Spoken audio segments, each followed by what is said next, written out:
What's up, Idol Kanas? You're still watching Idol Kids Philippines Spotlight! Yes, so join the fun online. Gamitin nyo ang official hashtag natin for tonight. I am Shania Gomez. And I am Emilio Daez. At kasama natin ang bagong golden ticket holder na si Miggy! Congratulations, Miggy! po. Kamusta naman ang feeling na ikaw ay isang golden ticket holder? Happy po at may tears of joy po kanina. Tears of joy talaga? So, di mo talaga Oh. na-expect. Yes po. Pero alam mo, nakita ko na may isa ka pang talent nung pumasok ka sa audition room. Sa skateboard ka? Oo, naka-skateboard ka!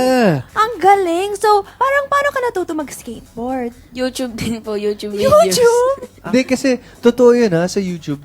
Dami mo talagang matututunan. And of course, magagamit natin to our advantage in this social media age, no? So that's one good way of using social media. Oh, for Oo. sure. Pero hilig ka pala mag-basketball or mga outdoor activities. Tama ba yun? Yes po. Ano yung mga hilig mong gawin sa labas? Skateboarding, badminton, basketball, and playing tag po.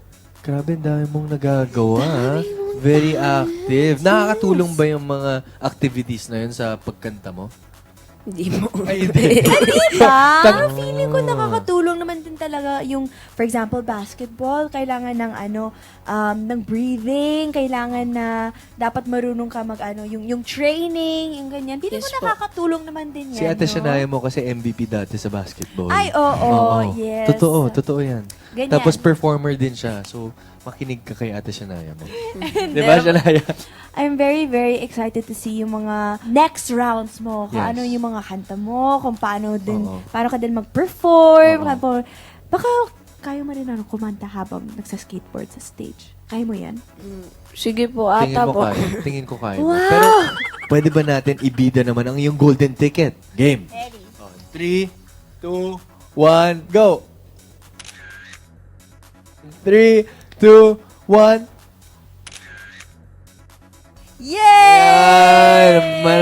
Maraming salamat, Thank Miggy. you po. Aabangan ka namin ano mga idol kadas dun sa next round. Good luck sa'yo. Opo. Pero mga idol kadas, wag mo nang aalis kasi bagbabalik pa ang Idol Kids Philippines!